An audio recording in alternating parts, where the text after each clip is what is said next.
안녕하세요. 오늘은 제보받은 사연을 들려드릴 건데 실화인가 싶을 정도로 믿기 힘든 이야기네요. 시작합니다. 이야기는 사연 당사자의 1인칭 시점으로 풀어나가겠습니다. 저는 항상 제 자신을 꽤 괜찮은 사람이라고 생각하며 살아왔습니다. 제 나이는 올해 46세입니다.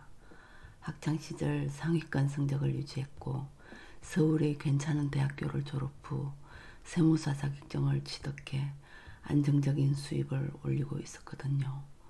주변에서는 소개팅 제안이 끊이지 않았어요. 그렇게 여러 여성들과 만남을 가져봤지만 대부분의 연애는 길게 이어지지 않았습니다. 사귀기 시작하면 어김없이 권태감이 찾아왔거든요. 오빠, 오늘 뭐하지? 맛있는 거 먹고 영화 보러 갈까? 또 영화? 뭔가 다른 건 없을까? 그럼 카페 가서 수다 떨까? 아니면 쇼핑몰이라도? 얘 좀 식상하지 않아? 매번 똑같은 패턴이고. 미안, 오늘은 좀 피곤해서 일찍 들어가야겠어. 뭐야, 일주일 만에 만나는 건데 벌써? 그렇게 강남의 한 카페에서 여자친구를 두고 혼자 먼저 나와버린 후 연락을 끊고 자연스러운 이별을 유도하곤 했습니다. 한 번은 상당히 적극적인 여자친구를 만났는데 그것도 처음 몇 달만 신선하지 그 이후에는 금세 지루해지더라고요. 오빠, 오늘은 홍대 쪽 새로 생긴 호텔 어때? 거기 저번 달에도 갔잖아. 그럼 이번에 압구정에 오픈한 부티크 호텔 갈까? 머릿속에 항상 그런 생각만 있는 거야? 좀 더 의미 있는 만남은 없는 건가? 어떻게 된 여자가 그렇게 노골적이야? 뭐야, 좋다고 함께 즐길 땐 언제고 이제 와서 점잖은 척? 화가 나서 여자친구에게 심한 말을 내뱉고는 그녀가 먼저 이별을 통보하기를 기다렸어요. 그런데 예상과 달리 여자친구가 말하더군요. 아, 이제 알겠다. 오빠가 뭔가 특별한 걸 원하는구나. 그럼 내가 준비해 볼게. 어떤 것이 좋을까? 그 순간 온몸이 탈진된 것처럼 힘이 빠지더군요. 저는 결국 여자친구에게 직접 이별을 구했습니다. 수진아, 우리 이제 정말 그만 헤어지자. 그 말에 여자친구는 눈물을 흘리며 매달렸어요. 이렇게 저에게 의존하는 여성들을 반복해서 경험하다 보니 여성이라는 존재 자체에 실정이 나기 시작했습니다. 결국 저는 다른 곳에서 의미를 찾기로 마음먹었습니다. 진정한 인생의 동반자가 나타나기 전까지는 누구와도 진지한 관계를 맺지 않겠다고 다짐했죠. 마음을 정화시킬 목적으로 대형 스포츠 센터에 등록했어요. 1200평 규모의 큰 곳이었는데 골프 연습장, 필라테스, 요가, 수영장 등 모든 시설이 갖춰져 있더군요. 운동을 하다 보면 가끔 여성 회원들이나 트레이너들이 접근하곤 했는데 저는 철저히 선을 그었습니다. 그런 모습 때문에 센터에서 철벽왕이라는 별명까지 얻게 되었어요. 그런데 오히려 남성 트레이너들이 저를 좋아하기 시작했습니다. 경쟁자로 여겼던 사람들이 이제는 동지로 생각해 주더라고요. 그렇게 저는 센터 직원들과 친밀한 관계를 형성하게 되었습니다. 직원들과 가까워지면서 센터 내부 소식들고 자연스럽게 듣게 되었어요. 어떤 강사가 이직했다든지 새로 헬스장을 창업해서 독립했다든지 하는 이야기들이요. 그러던 중 연차가 많은 필라테스 강사가 늦은 나이에 임신을 하여 결혼하게 되었다는 소식을 들었습니다. 그리고 새로운 요가 강사가 채용된다는 것도 알게 되었어요. 센터 직원들이 신입 직원 환영회를 연다고 해서 평소에 친하게 지내던 트레이너의 권유로 참석하게 되었습니다. 그리고 그 자리에서 그녀를 처음 만나게 되었어요. 바로 새로운 요가 강사님을요.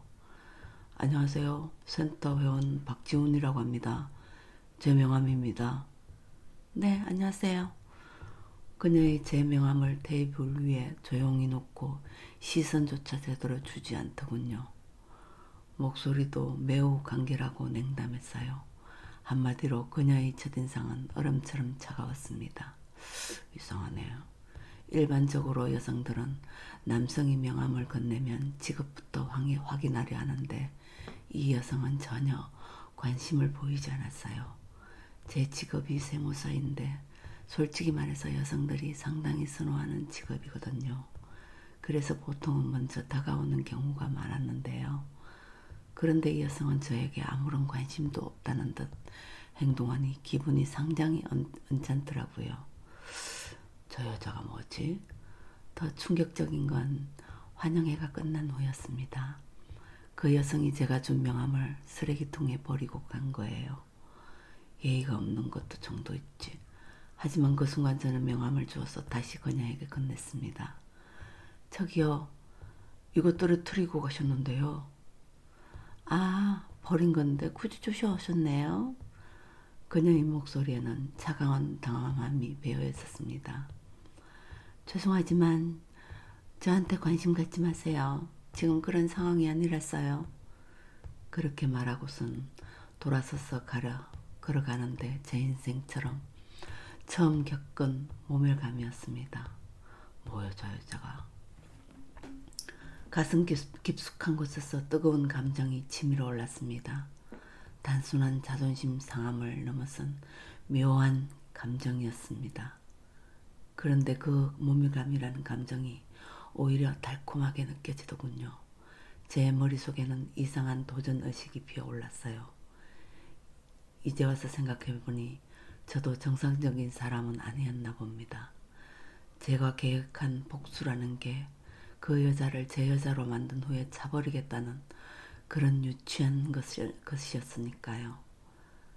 저는 바로 다음날 요가 수업에 등록했어요. 교실에 들어오는 저를 보며 요가 강사가 미간을 찌푸리더군요. 남성 수강생은 저 혼자였는데 맨 앞줄에 자리를 잡고 수업을 열정적으로 들었습니다. 탄탄한 근육을 자랑하는 몸이지만 요가 동작은 생각보다 어려웠어요. 뒤에서 여성 수강생들이 웃음소리가 들렸지만 저는 신경 쓰지 않았습니다. 제 목표는 오직 요가 강사의 관심을 끄는 것이었으니까요. 한 달 내내 하루도 빠지지 않고 요가 수업에 참석했습니다. 그러면서 자연스럽게 요가 강사를 관찰하게 되었어요. 그녀는 정말 작은 체구였습니다. 자칫 중학생으로 보일 정도로 말이죠. 날씬한 몸매와 뛰어난 유연성으로 우아하게 움직이는 모습이 정말 아름다웠어요. 그리고 보니 체조 선수 손연재와 닮은 구석이 있더라고요. 이상하다. 정말 순수한 복수심으로 시작한 일이었는데 어느 순간부터 그녀에게 진짜 관심이 생기기 시작했어요.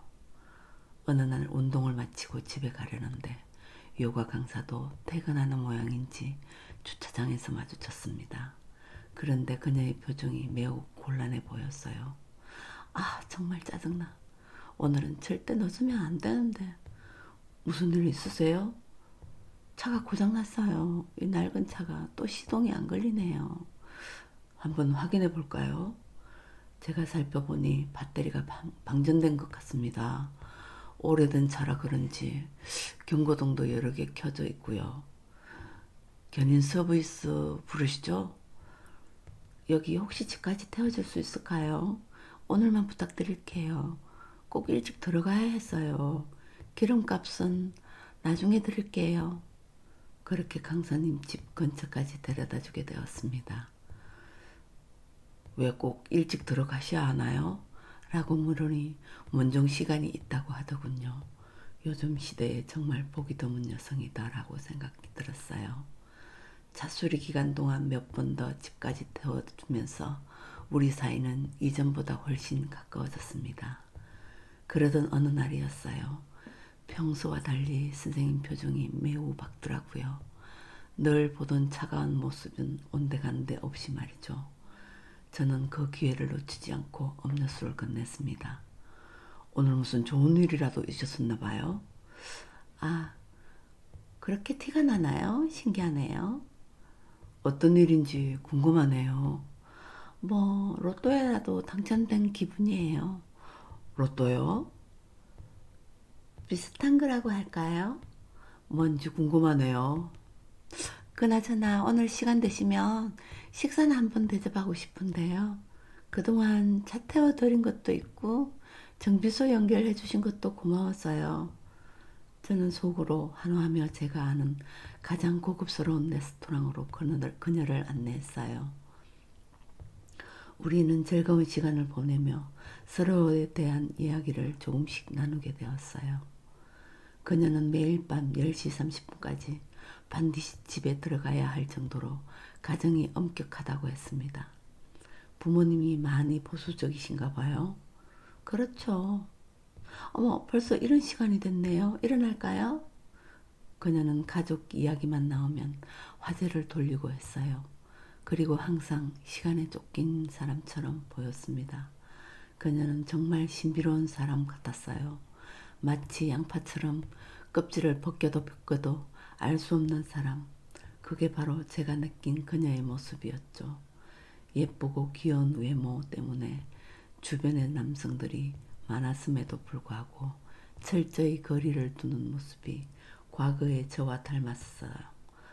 다정한 모습 또한 제게 신선하게 다가왔고요.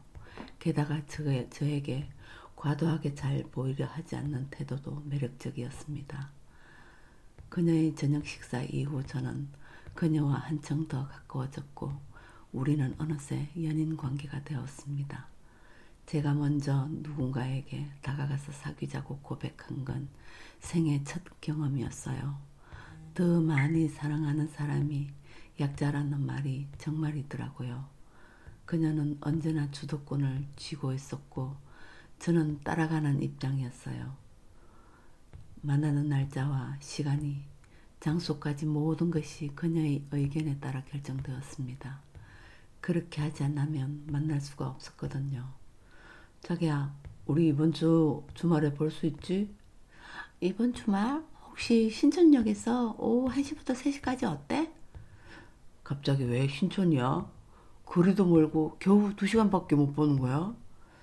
안 되겠어. 그럼 좀 힘들겠네. 아니야, 괜찮아. 그럼 언제 또 만날지 모르니까 제가 맞출게.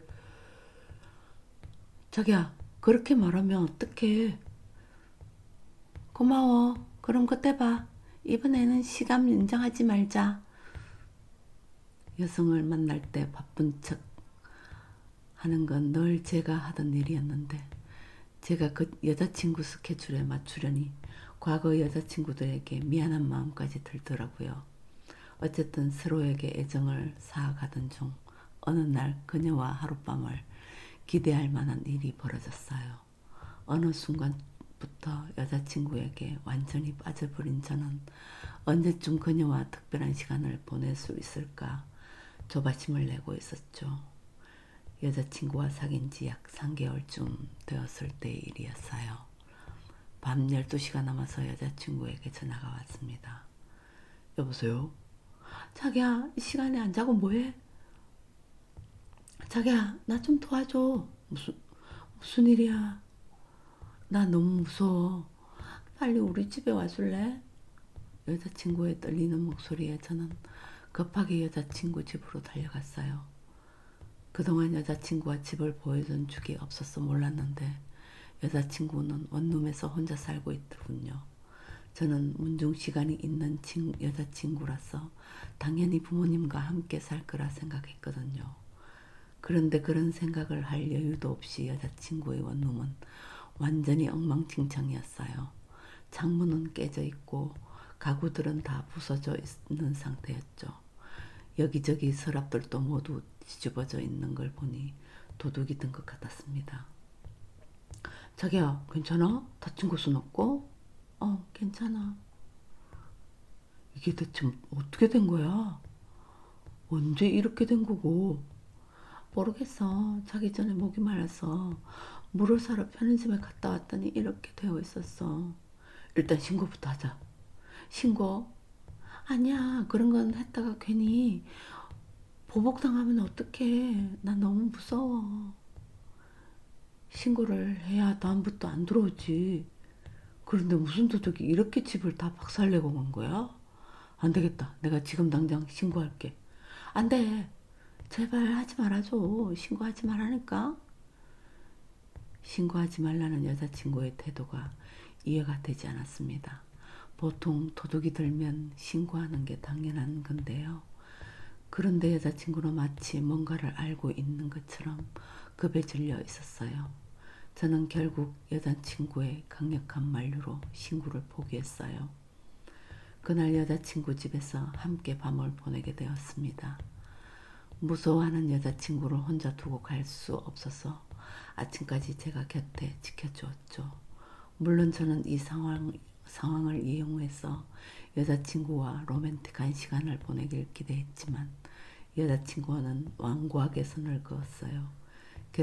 결국 여자친구는 침대에서 저는 바닥에서 잠을 자게 되었죠. 하지만 그날 밤 여자친구에 대한 새로운 사실을 알게 되었어요. 바로 여자친구가 부모님과 함께 살지 않는다는 것과 문종시간이 진실이었죠.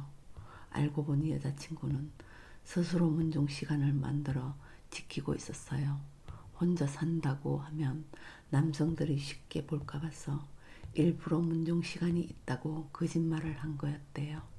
그래서 남성들이 부모님과 함께 산다고 생각해서 함부로 하지 않는다는 거였죠. 그런 여자친구의 모습을 보니 정말 신중하고 현명한 사람이라고 생각이 들었어요. 그런 여자친구의 모습을 보니 가족사도 알게 되었습니다. 어머니는 일찍 돌아가셨고 아버지가 있었는데 오랜 투병 생활 끝에 작년에 세상을 떠나셨다고 하더군요. 긴 투병 기간 동안 쌓인 의료비를 갚느라 지금도 여자친구가 고생을 하고 있다고 했습니다. 혼자서 꿋꿋하게 살아가는 여자친구가 안쓰럽기도 하고 사랑스럽기도 했습니다. 그 사실을 알게 된 후 여자친구를 더욱 지켜주고 싶다는 마음이 커졌어요. 그래서 평생 독신으로 살 생각이었는데 제가 결혼을 결심하게 되었습니다. 하지만 여자친구는 쉽게 제 청혼을 받아들이지 않았어요. 아직 마음의 준비가 안 되었다며 계속 거절했죠. 저는 여자친구가 마음을 정할 때까지 인내심을 갖고 기다려 주었어요. 그러던 제 진심이 통했는지 어느 날 갑자기 여자친구가 저에게 결혼하자고 하더군요. 자기야, 혹시 우리 결혼하면 어디서 살지 생각해 봤어? 어? 우리 결혼? 드디어 결혼 성락해주는 거야? 조건에 따라서. 조건이 뭔데? 사실 내가 꼭 살고 싶은 집이 있거든. 그 집이 매물로 나왔더라고. 살고 싶은 집? 어떤 집인데? 그냥 아파트야. 내가 부동산에 좀 관심이 많아서. 근데 알다시피 내가 돈이 없잖아. 그래서 혹시 자기가 그 아파트 사줄 수 있을까 해서. 너의 명의로 아파트를 사달라는 거야? 아니야, 그런 건 아니야. 난 별로 보는 거야. 난 그런 사람 아니거든. 자기 돈으로 사는 거니까 당연히 자기 명의로 해야지. 그럼 뭐가 문제인 거지? 그 집 사주면 나랑 결혼해 준다는 거지? 음, 이렇게 말하니까 좀 미안하네. 너무 자기한테만 부담을 주는 것 같았어. 부담은 무슨? 어차피 결혼하면 집은 마련해야 하는 거잖아. 그럼 그 집이 어디에 있는데? 이번 주말에 함께 보러 가자. 그렇게 여자친구와 함께 집을 보고 빠르게 계약을 진행하게 되었어요. 그때 제가 정말 여자친구에게 완전히 매료되어 있었나 봅니다. 지금 생각해보면 어떻게 그렇게 모든 요구사항을 다 들어주었는지 이해가 안 가네요. 어쨌든 그렇게 우리 둘은 결혼을 하게 되었어요. 여자친구가 선택한 신혼집은 신혼부부에게는 상당히 큰 아파트였습니다. 무려 70평짜리 집이었거든요. 솔직히 이렇게 큰 집이 필요한지 의문이 들었지만 막상 살아보니 아주 만족스러웠어요. 다만 부모님이 좀 이해하지 못하는 눈치였어요.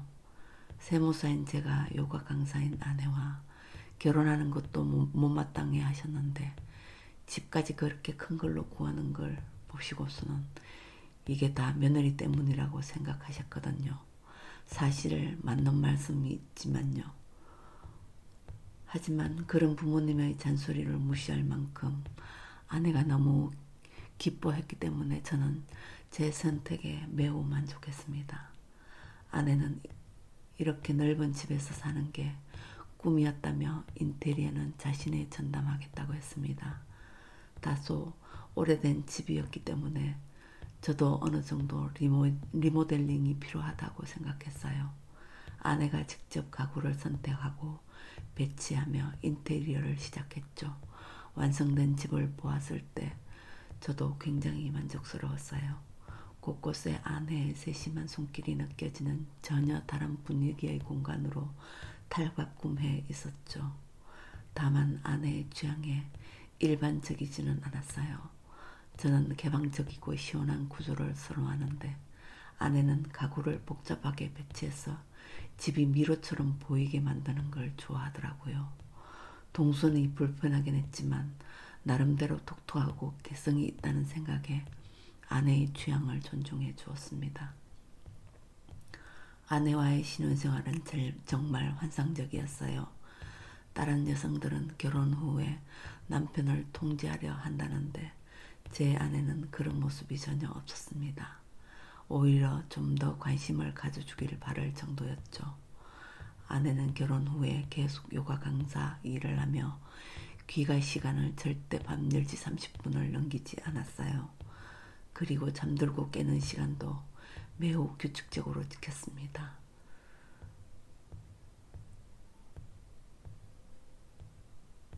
저도 아내의 생활 패턴을 맞추다 보니 정확히 10시면 침대에 누워 10시 30분 전에는 잠이 들게 되었습니다. 기상시간도 정확히 6시 30분에 자연스럽게 눈이 떠졌어요. 이렇게 규칙적인 생활을 건강에는 좋을지 몰라도 부부관계에는 아쉬운 점이 있었어요. 아내와 친밀한 시간을 보내고 싶어도 정해진 시간만 되면 바로 잠들어 버리니 기회가 많지 않았거든요. 그런 부분이 조금 아쉽긴 했습니다. 아내는 결혼 후에도 저를 애타게 만드는 데는 여전히 능숙했어요. 그렇게 달콤한 신혼생활을 보이던 어느 날이었습니다. 퇴근 후 집에 들어가는 길에 옆집 주민을 처음으로 마주쳤어요. 그는 집에서 나오는 길이었고 저는 들어가는 길이었죠. 저는 자연스럽게 인사를 건넸습니다. 안녕하세요. 제 인사에 그 남자가 저를 약 3초간 빤히 쳐다보더라고요. 그 시선이 매우 차갑고 무표정했는데 잠시 후 억지로 미소를 지으며 인사를 받았습니다. 아, 안녕하세요. 인사를 받으면서 그의 표정과 웃음이 매우 불쾌하게 느껴졌어요. 마치 저를 우습게 보는 듯한 느낌이었거든요. 이건 제가 혼자 느낀 감정일 수도 있지만 남성들 사이에 묘한 경쟁의식 같은 게 작동하는 느낌이었어요. 그런데 그 남자를 저를 상대할 가치도 없다는 생각으로 행동해서 그 짧은 순간에 자존심이 상했습니다. 사실 이런 감정이 든 건 그 남자가 너무 잘생겨서 제가 열등감을 느끼기 때문일 수도 있어요. 그는 키가 크고 균형 잡힌 체격에 얼굴도 상당히 준수했거든요. 길에서 지나가다 보면 누구나 한 번쯤 돌아볼 만한 외모였어요. 다만 전체적인 인상이 예사롭지 않았습니다. 눈빛이 상당히 날카롭다고나 할까요? 어쨌든 그런 강렬한 첫 만남이었죠. 여보, 나 방금 옆집 남자 봤는데. 옆집 남자? 봤다고? 당신도 본 적 있어? 아니야. 옆집 남자 인상이 별로더라고. 건달같이 생겼는데 눈빛이 너무 차가워. 남자가 인사했는데 말없이 나를 뚫어져라 보더라니까. 그래서 인사 무시했어? 아니야, 뭐 몇 초 있다가 인사는 했는데 날 위에서 아래로 훑어보면서 비웃듯이 웃으면서 인사하는데 기분이 나쁘더라고. 처음 본 사람인데 이런 말 하긴 그렇지만 관상이 좀 범죄자 관상 같아. 범죄자는 좀 심한 거 아니야? 그래도 꽤 잘생긴 편인데. 당신 그 남자 본 적 있다면서, 없다면서. 그게 생각해보니 전에 한 번 본 것도 같아. 엘리베이터에서. 이제 기억났어. 그래? 근데 잘생긴 것보다 인상이 더 중요하지 않아? 나처럼 인상이 좋아야지. 안 그래? 그렇게 아내와 가벼운 대화를 나눴다고 생각했습니다. 하지만 그 말 속에 숨겨진 의미를 저만 알아채지 못했죠. 그 후로도 여러 번 옆집 남자와 마주쳤어요.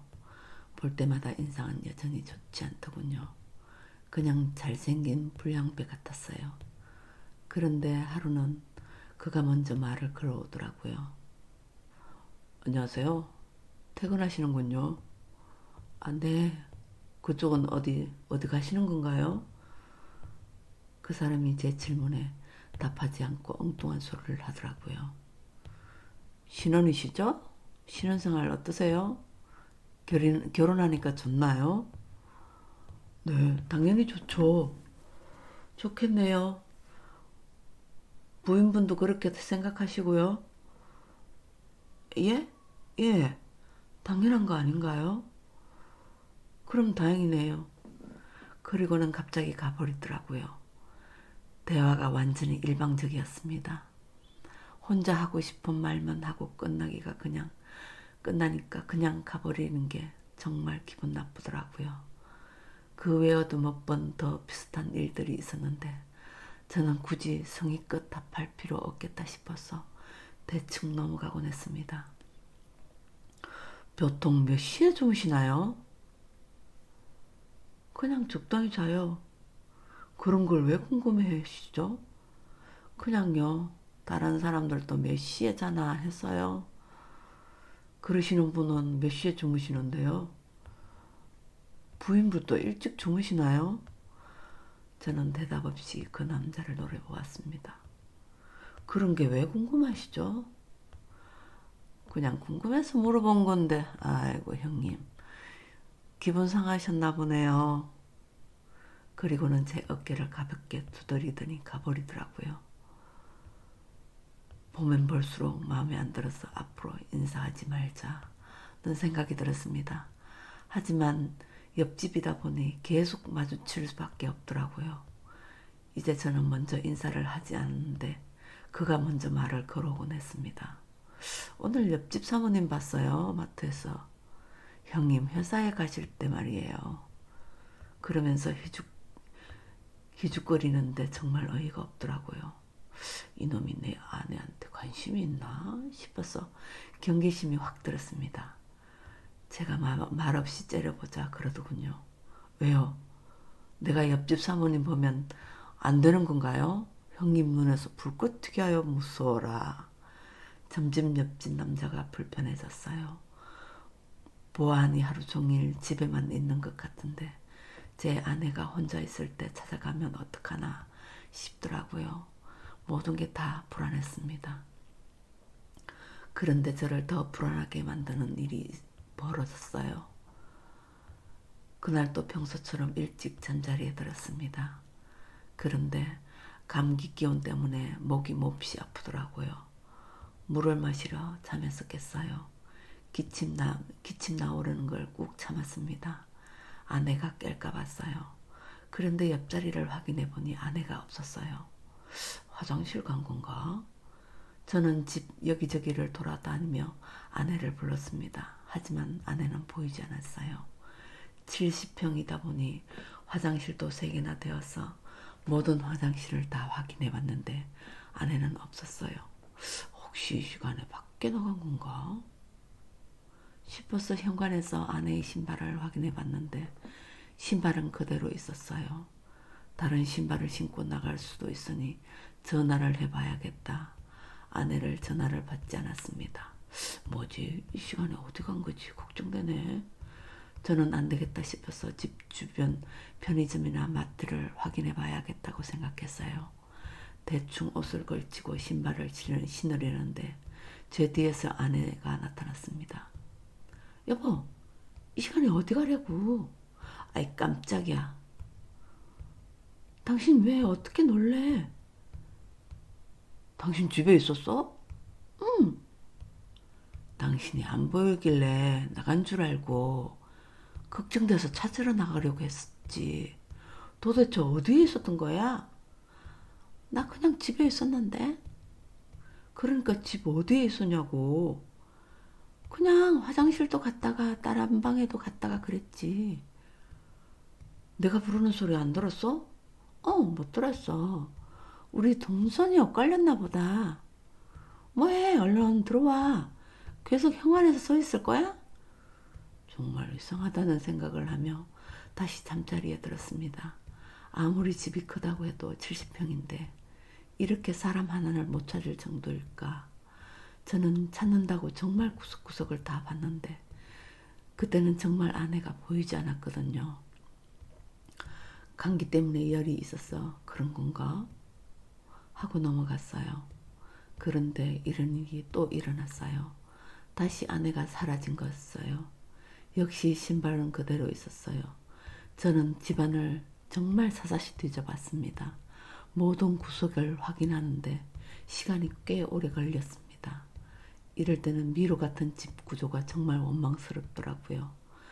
그런데 이번에는 역시 아내가 보이지 않았어요. 아내에게 전화를 해봤지만 핸드폰 벨소리도 들리지 않았죠.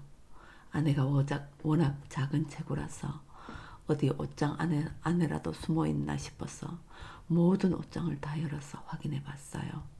제가 옷장을 뒤지고 있는데 뒤에서 누군가 제 어깨를 가볍게 쳤습니다. 깜짝이야. 여보, 지금 뭐 하는 거야? 옷장을 왜 뒤지고 있어? 당신 어디 갔었어? 혹시 밖에 나갔다 온 거야? 무슨 소리야? 나 집에 있었는데. 당신 요즘 왜 그래? 자꾸 밤마다 깨서 내가 없어졌다고 온 집을 다 뒤지고 다니고. 당신 요즘 귀가 많이 어두워진 거 아니야? 그리고 내가 안 보이면 잠깐 화장실 갔나 보다 하며 되는 거지 말이야. 뭘 이렇게까지 찾아하려고 해? 어휴, 땀 냄새. 찾는다고 땀까지 흘리고. 얼른 씻고 와. 당신 땀 냄새 나. 어, 응? 그리고 자기가 하는 행동이 나 좀 무서워. 꼭 어처청 있는 사람 같아. 뭐? 어쩌쩡? 야, 그건 좀 말이 심한 거 아니야? 그럼 당신이 그런 행동을 하지 말어. 얼른 씻어. 제가 씻으러 가는데 아내가 작게 중얼거리는 소리가 들었습니다. 왜 자꾸 깨는 거야? 그때는 정말 제가 잘못 들은 줄 알았어요. 저는 가던 걸음을 멈추고 물었습니다. 뭐? 지금 뭐라고 했어? 어? 나 아무 말도 안 했는데? 그날 이후에 또 한 번 같은 일이 생겼어요. 아내가 사라졌다가 제가 집을 다 뒤지고 난 후 안방에 들어가니 아내가 침대에서 자고 있는 거였죠. 아내에게 이런 이야기를 해봤자 저는 어처쩡이나 신경쇠약이라며 이상한 사람 취급만 하더라고요. 저는 꼭 귀신에 홀린 것 같았어요. 제가 정말 집을 꼼꼼하게 봤거든요. 그런데 꼭 아내에게 전화만 하고 나면 아내가 어디선가 나타나곤 했어요. 혹시 이 집에 내가 모르는 다른 비밀 통로가 있나 싶기까지 했죠. 저는 결국 제 의문을 해결하기 위해 해서는 안 될 일까지 하게 되었습니다. 남편으로서 아내를 믿어야 하는데 아내 몰래 집안에 소형 CCTV를 설치했어요. 그리고 밤마다 잠들지 않으려고 애썼죠. 그런데 제가 잠을 안 자는 날에는 아내가 항상 제 옆에 누워서 잠들곤 했습니다. 그렇게 며칠이 지나갔어요. 그러던 어느 날 제가 깜빡 잠이 들다가 깨보니 아내가 집에 없다는 걸 알게 되었죠. 저는 바로 CCTV 영상부터 확인해 봤습니다. 그 영상 속에는 충격적인 사실이 발견했어요. 아내가 조용히 안방 문을 열고 나오더니 주방 쪽 베란다로 향하는 게 보이더군요. 그런데 그곳에 간 아내가 무려 3시간이 지났어야 베란다에서 나와 안방으로 들어오는 거였어요. 그 베란다가 세탁기와 건조기가 놓인 곳이었습니다. 한밤중에 잠옷 차림으로 베란다에서 3시간씩 있는 게 정상적인 상황은 아니잖아요. 너무 이상했습니다. 저는 아내가 집을 비운 사이 그 베란다를 자세히 살펴봤어요. 그리고 놀라운 사실을 발견했죠. 그 베란다 세탁기 뒤에 아주 작은 구멍이 있다는 사실을요. 제 어깨 하나가 간신히 들어갈 만한 크기의 구멍이 쿠션으로 막혀 있었습니다. 저는 같은 남성은 절대 통과할 수 없는 크기였지만 아내처럼 체구가 작고 유연한 사람이라면 충분히 지나갈 수 있는 크기였죠. 도대체 여기에 왜 이런 구멍이 있는 거지? 생각에 생각을 거듭했습니다. 결국 2가지 중 하나였어요. 아내가 옆집 남자와 불륜을 저지르고 있거나 아니면 도박에 빠져 있는 거겠죠. 저는 아내가 다시 사라지는 밤을 손꼽아 기다렸어요. 그리고 아내가 사라지자마자 세탁기를 완벽히 벽에 붙여서 아내가 절대 돌아올 수 없도록 막았습니다. 그리고 옆집 초인종을 눌렀어요. 옆집 남자가 문을 열더군요. 어라, 형님이 여기 웬일이셔요? 설마 게임에 관심이라도 생기셨나요? 저는 그를 밀치고 무작정 집 안으로 들어가서 제 아내를 찾기 시작했습니다.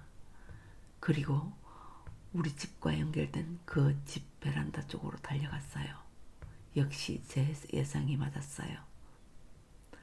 아내는 세탁기로 막힌 구멍 앞에서 어찌할 바를 모르며 당황해하고 있었습니다. 힘으로 세탁기를 밀어보려 했지만 그 무거운 걸 어떻게 움직일 수 있겠어요? 나 지금 여기서 뭐 하는 거야? 여보, 당신 여기를 어떻게? 설마 당신이 이 구멍을 막은 거야? 너 밤마다 여기 와서 뭐 했어? 도박했어? 아내는 아무 대답을 하지 않더군요. 너 설마 저놈이랑 바람을 피운 건 아니지? 아니야, 그런 거 절대 아니야. 여보, 미안해. 내가 다 설명할게. 제발 한 번만 용서해줘. 저는 그곳에서 아내를 끌어냈습니다. 옆집 남자가 다가와서 귀찮은 일이 벌어졌다는 듯 미간을 찌푸리더군요. 그러더니 키 190cm 넘는 보이는 건장한 남자에게 눈짓을 했어요. 그 거구의 남자가 제 앞으로 다가와서 제 멱살을 잡고 들어올렸습니다. 숨이 막혀 발부둥 치는데 그의 힘이 얼마나 센지 제가 어떻게 할 수 없었어요. 땅에 발이 닿지 않은 채 허우적거리기만 했습니다. 제 얼굴이 빨갛게 달아오르는데 옆집 남자가 차가운 목소리로 말하더군요. 혹시라도 신고할 생각은 하지 마세요. 그럼 앞으로도 영원히 아내분을 못 보게 될 테니까. 그 말이 끝나자 저는 바닥에 내려졌습니다. 아내와 저는 문 밖으로 쫓겨났어요. 저는 아내를 집으로 데려와서 모든 사실을 듣게 되었습니다. 여보, 미안해. 당신이 이런 일까지 당하게 했어. 근데 정말 어쩔 수가 없었어. 사실 내가 빚이 많았어. 그걸 지금 변명이라고 해? 빚이 많으면 일해서 갚을 생각을 해야지. 어떤 정신 나간 사람이 도박으로 돈을 벌어서 갚으려고 해? 누가 좋아서 그런 곳에 왔는 줄 알아? 학자금 대출에다가 아버지 병원비까지 정말 매일매일 풀어나는 빚 때문에 내가 얼마나 미쳐가는 줄 알아? 아버지가 아프다고 나서부터는 제가 버는 돈보다 나가는 돈이 더 많아졌어. 내가 진 빚보다 이자가 더 빨리 사이 가더라고. 결국 대학도 중퇴했어. 어렵게 공부해서 들어간 대학인데 졸업장 한 장 못 받고 학자금 대출만 남기고 그만뒀어. 그런데 중퇴해서 일한다고 해서 상황이 나아지지도 않더라. 결국 아르바이트 하다가 알게 된 선배 말 듣고 한번 해본 게 여기까지 온 거야. 없는 돈 10만 원으로 시작했는데 그날 내 손에 300만 원이 들어왔어. 내가 한 달을 죽도록 일해도 못 버는 돈이 하루 만에 생기더라고. 정말 기분이 좋았어. 그 돈으로 아버지 밀린 병원비 내고 나니까 욕심이 생겼어. 나라고 도박이 재미있어서 했겠어? 그냥 픽업을 생각밖에 없었다고. 나도 알아, 내가 잘못한 거. 그런데 내 인생에 당신처럼 순탄한다면 이 지경까지 왔을까? 전에 내가 한밤중에 집에 와달라고 부른 적 있지? 그때 단순한 도둑이 아니었어. 사채업자들이 보낸 사람이었 너리였어. 아내는 목이 메어 더 이상 말을 잇지 못했습니다. 저는 그런 아내에게 물었어요. 그래서 지금까지 딴 돈이 얼마야? 오, 오? 그렇게 많이 땄으면 이제 그만둬도 되는 거 아니야? 그러자 아내는 미친 사람처럼 웃는데 우는 건지 웃는 건지 구분이 안 됐습니다. 그리고 아내 입에서 나온 말에 저는 주저앉고 말았습니다. 빚5억. 아내는 돈을 딴 게 아니라 돈을 되찾으려 계속 하다가 결국 5억이라는 천문학적인 빚을 진 거였어요. 그들이 사채업도 함께 운영하는데 아내가 고금리로 돈을 빌려서 도박한 거였죠. 제가 한 번에 다 갚을 수 있는 금액이었지만 그렇게 쉽게 해결해주면 아내가 또 똑같은 실수를 반복할 것 같았습니다. 염치 없는 거 알지만 당신이 혹시 갚아줄 수 있어? 내가 그런 큰 돈이 어디 있어? 나도 결혼하면서 이 집 사느라 여기저기 돈 끌어모은 건데. 그러자 아내가 저에게 실망한 듯한 표정을 짓더군요. 그리고 황당한 말을 했습니다. 여보, 당신 옆집 신고 안 할 거지? 지금 그게 중요해? 제발 당신이 나서서 일을 크게 만들지 말고 나를 위해서도 눈 감아줘. 부탁할게. 왜 그럼 또 옆집에 기어 들어가서 게임하고 그런 거야. 그냥 나 때문에 그곳에 문제가 생기면 당신한테 해를 끼칠까봐 그래. 저는 눈을 꽉 감고 정리했어요. 그리고 아내에게 단호하게 말했습니다. 우리 당장 이사 가자. 아내는 놀란 표정을 지었지만 곧 고개를 끄덕였어요. 저는 정말 빠른 속도로 집을 매물로 내놨습니다. 구멍이 뚫린 이 집에서 더 이상 살고 싶지 않았어요. 그리고 집이 팔릴 때까지 잠시 휴직을 하고 아내와 함께 여행을 떠났어요. 아내는 그렇게까지 해주는 저에게 고마워하고 미안해했죠. 아내와의 여행이 한 달째 접어들었을 때 부동산에서 연락이 왔어요. 매수자가 나타난 거였죠. 저는 잠깐 서울에 올라와서 매매 계약을 마치고 다시 여행지로 돌아갔습니다. 그리고 제 지인에게 전화를 한 통 걸었어요. 제 지인 중에 경찰청에 일하는 고위직이 있거든요. 며칠 후 그 지인에게 연락을 받았습니다. 내가 알려준 대로 수사해서 거의 다 근거했어. 근데 정작 조직의 우두머리는 놓쳤다. 경찰이 급습한 날 하필 그 우두머리는 현장에 없었다는군요. 그래서 지금은 전국에 수배령을 내리고 추적 중이라고 했습니다.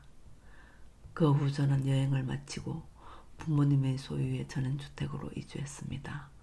당분간 새 집을 구할 마음이 생기지 않았어요. 아마 구멍 뚫린 집에 받은 충격이 너무 컸기 때문이었는 것 같았죠. 차마 부모님께는 모든 진실을 말씀드릴 수가 없었어요. 그냥 업무 스트레스 때문에 잠시 쉬고 싶다고 말씀드렸죠. 시골 전원주택에서 매일 산책하고 아내와 함께 요리하며 지내던 어느 날이었습니다. 저는 저 혼자 장을 보러 나갔다가 돌아오는데 아내가 집에 없더군요. 아내가 없다는 사실을 깨달은 순간 갑자기 가슴이 답답해졌어요. 설마 또 그런 건 아니겠지 하면서도 아내가 다시 도박장을 찾았을 거라는 생각에 공포감이 밀려왔습니다. 도박은 정말 무서운 중독이라고 하잖아요. 저는 아내를 찾아 동네를 1시간 넘게 헤매다가 갑자기 위치 추적 앱이 생각났어요. 아내가 아직 그 앱을 삭제하지 않았기를 바라며 핸드폰을 확인했습니다. 다행히 아내의 위치가 표시되더군요. 저는 차를 몰고 아내가 있는 곳으로 향했어요.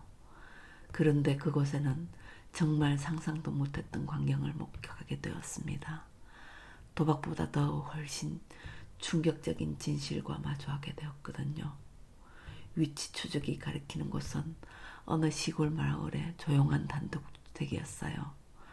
낡은 기와 지붕에 녹선 대문, 집에 들어서자 그곳에 아내와 어떤 할머니 그리고 아이가 마당에 앉아 있었어요. 그들은 돗자리를 깔고 고기를 구워 먹고 있더군요. 제가 들어오자 삐걱거리는 대문 소리에 모두가 저를 쳐다보았어요. 저를 본 아내의 얼굴은 완전히 새파랗게 질려 있었고 할머니와 아이는 이 사람 누구지? 하는 표정이었습니다. 저는 천천히 그들에게 다가갔어요. 그리고 잠시 후에 집안에는 한 남자가 나왔는데 그 남자의 정체를 확인할 순간 저는 정신이 혼미해졌습니다. 왜냐하면 그는 바로 옆집 남자였거든요. 경찰이 놓친 바로 그 사람. 그는 저를 보더니 짜증스럽다는 표정을 지었습니다. 그러더니 곧 웃으면서 말하더군요. 이야, 진이가 인기가 많네. 남자가 이런 시골까지 찾아오게 만들다니. 얼굴은 어쩌고 이런 모습으로 누가 알아보겠어? 저는 그런 말을 듣기 싫어서 아내의 손목을 잡고 나가려고 했습니다. 여기서 뭐 하는 거야? 나와. 집에 가자. 아파 나. 당장 나가자고. 제가 소리를 지르자 아내 옆에 있던 아이가 울음을 터뜨렸습니다. 엄마, 우리 엄마 괴롭히지 마. 아저씨가. 그러면서 저에게 달려들어 제 다리를 발로 차고 주먹으로 치더군요. 야, 뭐 하는 거야? 내 손녀 팔 잡고 남의 집에서 소란 피우고. 왜 손녀라고요? 그럼 혹시 제 아내 할머니세요? 그럼 저 남자는 뭔데요? 누구긴 우리 정송자 아빠 되는 사람이지. 도대체 이 사람들이 무슨 말을 하는 건지 이해할 수가 없었습니다. 그저 머리가 어지러울 뿐이었어요. 진이야, 뭐해 안 가고? 가서 정리하고 와. 그 남자의 말에 아내가 아이를 데리고 밖으로 나가더군요. 저는 그냥 여기서 다 얘기하라고 화를 냈습니다. 그런데 미친 사람처럼 소리 지르는 제 모습에 아이가 크게 울더군요. 결국 저는 할머니와 아이에게 이끌려 대문 밖으로 나왔습니다.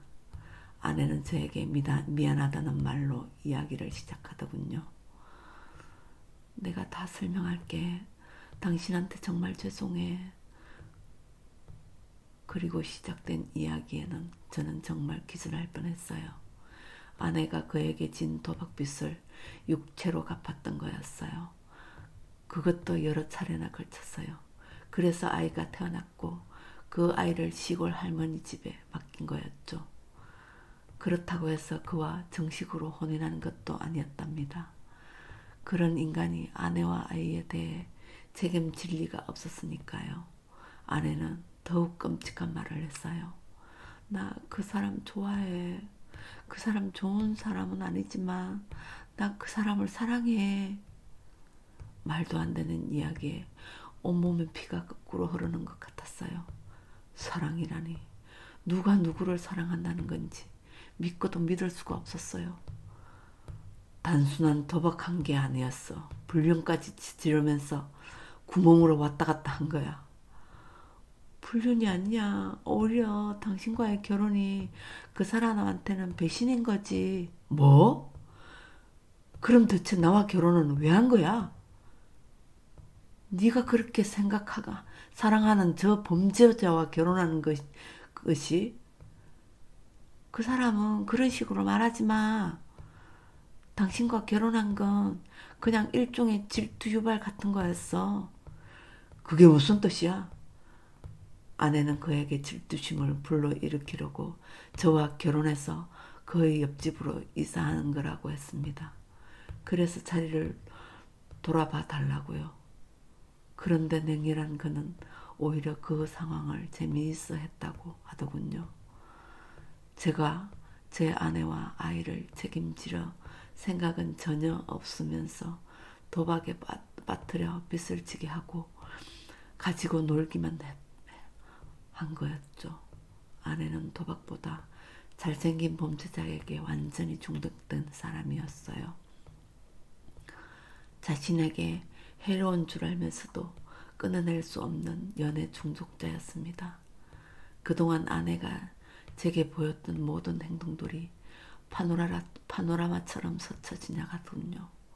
밤 10시 30분까지 집에 들어가야 했던 건 신데렐라처럼 정시에 도박장에 가기 위해서였고, 데이트 장소와 시간을 혼자 정했던 것도 도박장 위치가 운영시간 때문이었어요.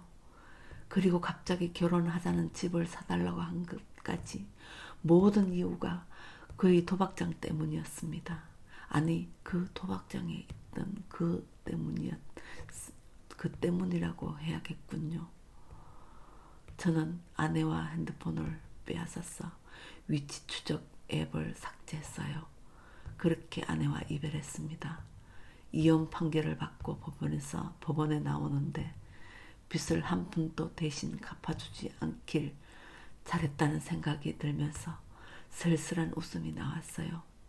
위자료 소송으로 4천만 원을 받을 수 있게 되었는데 빚투성이인 아내가 그 돈을 언제 갚을지 의문입니다.